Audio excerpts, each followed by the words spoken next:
Sawubona sisikonjani? Siyabonga siphe ithuba sokuthi usishare le story sakho namhlanje. Sacela usipha igama nokuthi uwenzani. Nikuzwe uthi uyi-computer scientist futhi unekhishi uyapheka. So ngicela ungiphe igama lakho nokuthi ke bese siyaqala. Sanibonani babukeli, igama lami nguMichaela Dindi. I'm 24 years of age. Ngine BSc in computer science and mathematics.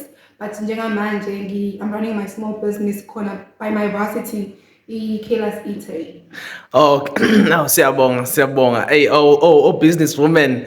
So cela usichazela nguze uthi waqala ukufunda e-UKZN wasuzongoye wama ncane waqala e-UKZN wamusa e-UKZN wahamba wopheka eMcD wasuzongoye. So ngicela ngichazela isitori sase UKZN uthi wayekiswa yini uzofika eMcD wasuswa yini eMcD uzofika ongoye.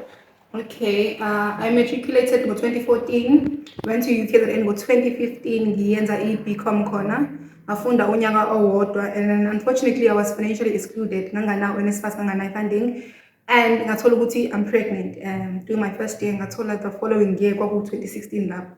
Ngaze ngizoteta ngoFebruary. So I couldn't go back to varsity ngonyaka olandelayo. So kwabiza ukuthi ngiyeke ngitete mase ngizama ukuthi ngihlanganise impilo nami la khona ngafika ngathola umsebenzi ngasebenza as cashier eMcDonald's for over 3 years. Okay. So wasisimusuka eMcD wase udecide ukuthi no ngibuyele esikoleni manje.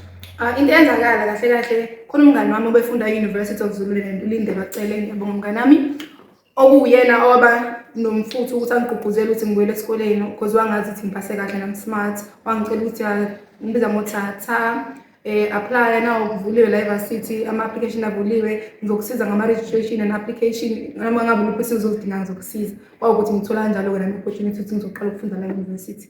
Hayi cha kuyasiza ukuba namagana aba right kuyasiza. Wafika ngoye wenza sorry sengikhomboza wenza computer science and maths. Yes. Oh.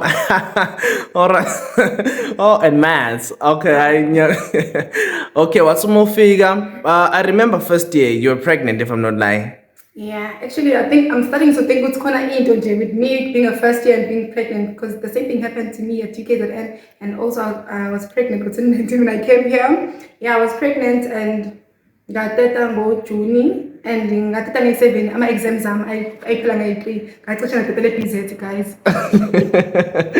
So what's most we qeda degree wayiqeda nini? Ngikho 2021 degree yami. In record time. Yes, in record time. So siyakubonga. So what's most we qeda degree yini yakwenzisa iyakuthathisa isinqumo sokuthi no sengiqedile i-degree futhi because nginayo i-contact yakho nangibona ukuthi uyaposta uyasho ukuthi ama results akho ngawabona ukuthi upasa kahle no distinction. So yini yakwenza ukuthi udecide ukuthi no angiqhubeki ne-career yokuthi ngiyoprogrammer noma ngibe mathematician ngizovula ikhishi?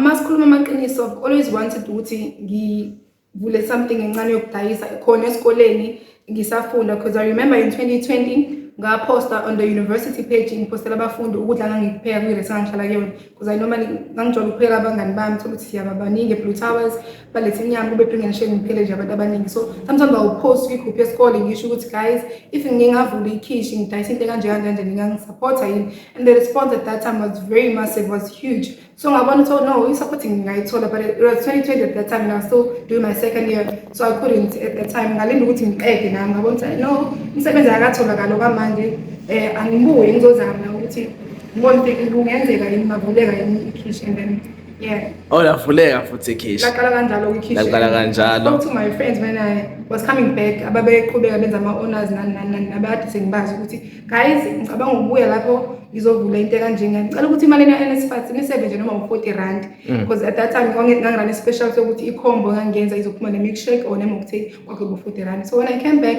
ngempela abangani bami basiza ukuthi bafike bazothenga nemashare kwama-statuses ngashare nami epage lesikole. Hayi cha unabangani aba-right. So uthatha isinqumo sokuthi okay ngiqhubeka nekhishi sengiqedile. Imvamisa uma uqeda i-degree emakhaya basibona ngathi semele ubheke umsebenzi ke manje. So ukuthi wena usuvula ibhizinisi and futhi uyopheka abanye abantu bekuthathe lahle abantu like ekhaya ikhona umuntu oyiguardian wayengayithatha noma abantu ohlala nabo abakuthatha negatively noma babe positive to what decision yakho yokuthi uyopheka manje awusawubheka umsebenzi? Mangikhuluma amaqiniso ekhaya anginabo abazali ukuqala lokhu baba went missing when I was doing grade 3. I think I was 8 to 9 years ngangisayingane. And then umama wami passed away when I was doing grade 9. That was 2011.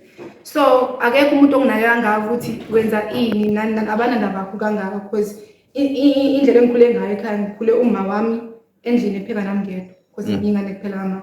Uma mncane unengane eziwu2 wayepheka nengane zakhe. Umama kudala naye epheka nengane zakhe. So umuntu uphile impilo yakhe. So ababenganankinga kangako abakaze bakuthi babantu abalezela nayo ukuthi wenzani ngasiphi isikhathi especially me because abazali abekho. So ngazenzela nje and babejabula because mina ngangithe uba motivated. I went to varsity. They were happy for me when I came back to start ikhishi nakhona ababuzanga ngapha sebeyabona manje it's okay ingathi kuyenzeka and they are happy for me. I don't want to lie but ukuthi bayangiguide nani ngikhule nje ngiphile impilo yami especially sengiqedile isikole. Yazi khona enye into engiyibona ethi wakhuluma omunye umuntu sengisikhohle ispeaker but sithi you cannot be inta awukwazi ukukhala ngokuthi uyintanda no wakhuluma uShepherd.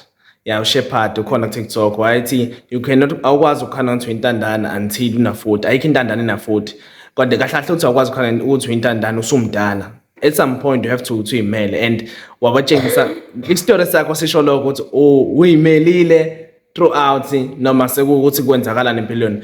So umunye umuntu umfana noma intombazana kuyiposition yokuthi ubona ngazathi okay sesiqedile isikole akuhlangani noma akakasiqedile isikole akuhlangani khona lapho but mhlawumbe imbonayo enye into akapassionate ngayo noma ayikho isikole is the only option noma ekhaya nayo ne situation so say I support system ayikho kangaka. What would you say to lowo muntu loyo? Ukuthi angadikibali especially ukulahlekelwa abazali akuchazela ukuthi lapho impilo yakho nje isimile isiphelile ngosalungelwa yilutho.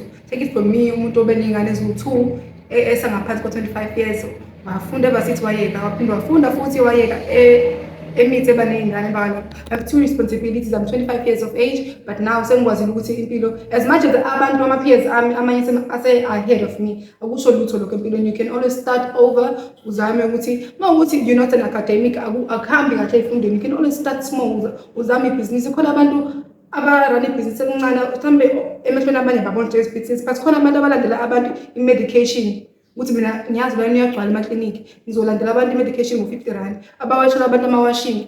Start there, start small ulokhu uyikhulisa kancane into yakho ukholele nje kwinto oyenzayo kubalulekile lokho Kugcina kufika la kumele kufike khona if ufaka enough effort. Yes. So since una degree and ulokho njani usune business and libuya ngathi liyaphambili ufuna ufuna ukubuza ukuthi uzoqhubeka yini ne degree like upursue ama academics akho noma are you going to focus on your business and scale it up and maybe one day now ugcina make the masikhuluma amaqiniso I think ngisazoqhubeka nokufunda because I'm an academic ngiyakuthanda kakhulu ukufunda and I'm very smart so ngizoqhubeka ngifunda planning on my honors maybe next year masters and PhD. I want to be a Dr. Chef. So yeah, that's the plan but ukuyofuna umsebenzi in terms of my degree computer science wise okwamanje akusiyinto esemqondweni wami leyo because I still want to grow my business. Ngiyibona I mean 2 to 3 years to come saying ngenza something more ethi uxaxa ibhizinisi elikhulu so ngizoya nje ufunda ukuthi for vibes. Zofunda for vibes. Yeah, but another idea maybe pursue MBA like very focused with business straight if that's your passion because you're trying to fund. So mfuna ukubuzana usiqala business, did you have any form of mentors? I know ekhaya babengekho but mentors in the space of a business because omunye umuntu abanye abantu bakhala ngokuthi angazi ngizobukela kubane I don't know indlela yaphambili and stuff yabo and I don't want to fail because muzoqala business most of the time if you are starting from scratch you have to invest your own money. Yes. Mangikhuluma amaqiniso when I started the business I had no mentors at all. I had no idea of what I was doing. Honestly, the only thing that I knew at that time was that business, you need to invest in the business. Buy more stock, business, don't waste money. So you know, I need to invest in my business and so are you money of flex? So when I started last year, ngifunda okuningi sengidranile for a year because ngibonile ukuthi okay I couldn't save. the only thing I had in mind was, you know, you need to invest, buy more stock. So that was the only thing that I was doing. Because I tell you, man, was necessary. It's clearly cutting. Yeah, it happens on emotion. You know, looking to stock. But necessary, over the years, no, man. Okay, ngiyakwazi ukwenza imali engase reflect on my transaction nayo yonke engiyenza ukuthi okay, now I need to start saving and now I know a lot of people who are about my business who are running small businesses. I know of KCM clothing or a small business saying a boutique lapha eMpangeni. I know Spemfuyu or like Langeza who's doing makeup. So now I look up to these people of which baqala ngokuba customer then say yababona how they're doing so for themselves. Now I can do it. So now you can socialize now. Yes, so ama-mentor ungawathola along the way. Yes, mina sengiwathole baningi kakhulu opalisa from Durban benza amaphinifa. My sister as well uyapheka, so I look up to those people abancane silingana nabo ukuthi okay, they're doing it for themselves. Nami ngiyenza ngidlule lento. No. So Atimbo, siyabonga for isikhathi sakho because ushilo ukuthi you are rushing somewhere, you need to go and stock. Cela usipha labantu abangathola khona ukudla kwakho okuphekayo, maybe Facebook, maybe Instagram, yeah, or TikTok if you have a page into kanjalo ama-handles akho nje. Okay, kakhulukazi I'm based ku Facebook. Lapho I go by the name of Michaela Thandeka Ngobo. Ku Instagram I'm Michaela H_25, and for those abafuna uku-order ama-plaza and everything, normally izinto eziningi zenza via WhatsApp. Inamba yami 0677 849455. Hayi siyabonga senizwile-ke nimbhuku sisi if you have events udinga ukuphekelwa uDr Chef Chef PhD uzokushayela. Siyabonga.